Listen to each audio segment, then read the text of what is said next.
Okay, so my project was on insulation, short-term insulation for isothermal containers. And so in this image is a electronics beacon for aircraft or shipcraft emergency radios.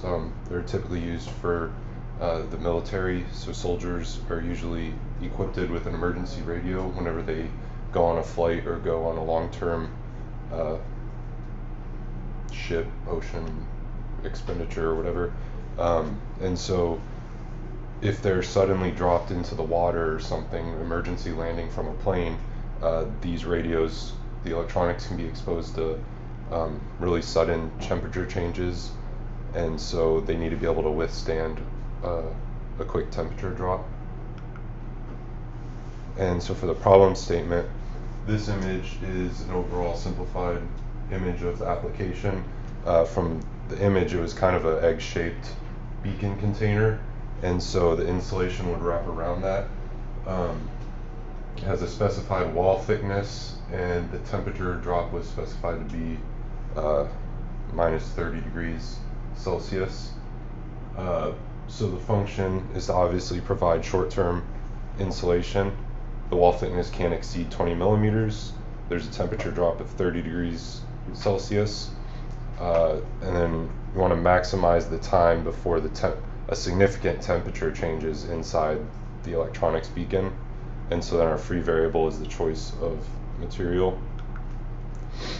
So to start narrowing down materials for this, several equations are brought out. The first is for heat flux, where it's equal to the thermal conductivity of the material times the temperature change from the inside to the outside surface, and then divided by the wall thickness.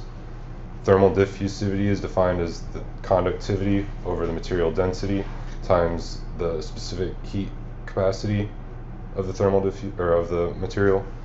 And then time elapsed can be estimated as the thickness squared over 2 times the thermal diffusivity.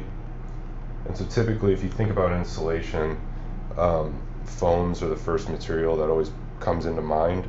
But foams are best for long-term steady state problems where you want to minimize the heat flux that's endured over a long period of time. However, the problem statement is to maximize the time before a temperature change occurs in the inside. And so you really want to minimize the thermal diffusivity of the material to increase time, because if you look back at this equation, you have thermal diffusivity in the denominator, and so picking a material with high thermal diffusivity will maximize your time. So the best choices are not actually foams, they're more elastomers and polymers in this region. So butyl rubber, neoprene, isoprene are some of the better choices for short-term insulation.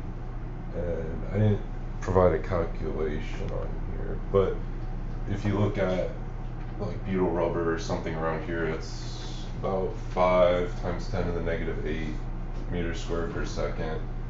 Use the wall thickness of 20 millimeters, and your thermal conductivity about 0.1 watts per meter Kelvin will give you a time of roughly over an hour. So short term, I think the problem asked for about an hour is what you want it to be able to withstand for the emergency scenarios.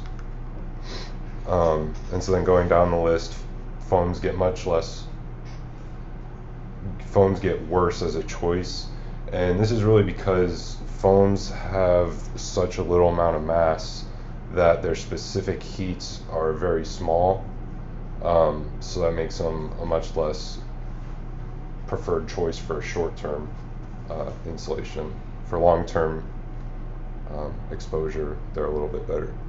And then to conclude, the case study introduced the idea of using other methods of absorbing heat other than just like a constant material, such as a phase-changing material or a latent heat sink. And so these are low-melting waxes, I think made of like polypropylene, that solidifies as the outside temperature decreases, this material will solidify to disperse heat, and kind of like the opposite effect of a freezer pack. When you have a frozen freezer pack that is exposed to warmer temperatures, it'll slowly change from the solid state to a liquid state. So other options for providing short-term insulation. Hi, I'm Kiana McKenzie, and this is my presentation on materials for passive solar heating. So there are a number of different schemes for capturing solar energy for solar heating, the simplest of which is a heat storing wall, which is a thick wall where the outer surface is heated by exposure to direct sunshine during the day, and the heat is then extracted at night by blowing air over its inner surface. So assuming that the sun is shining for about half the day, which I wish it was at this point in time, but it's not. And then that there's an architectural constraint placed that the wall must not be more than a ½ meter thick. What materials would maximize the thermal energy captured by the wall while retaining a heat diffusion time of up to 12 hours? So first we can represent the heat content Q per unit area as a function of the wall thickness, the volumetric specific heat, and the temperature differential. That should say, since wall thickness is a free variable, we can also represent it as a function of thermal diffusivity and time. We can also replace the volumetric specific heat as a function of the thermal diffusivity and conductivity, resulting in the equation shown on the right. We can now define the heat capacity of the wall to be maximized by the greatest value of M, set as the thermal conductivity over the diffusivity, and then also apply constraints to the thermal diffusivity by the constraints specified previously, where our wall thickness is less than a ½ meter in a time constraint of 12 hours. Now when we plot the thermal conductivity versus diffusivity, we can apply that constraint. Some of our best options are the titanium, alloy, stone, maybe concrete or brick. But when you take into account things such as cost, concrete, while not performing as well as titanium and stone, is about 1/7 the cost of of stone, and obviously much cheaper than titanium. So for most applications, this could be the best option. So in order to find a material that maximizes the thermal energy captured by the wall, retaining heat diffusion time of up to 12 hours, concrete was selected since it provides both an adequate performance and the cheapest material cost out of those options. So it can be a useful architectural addition to store heat passively.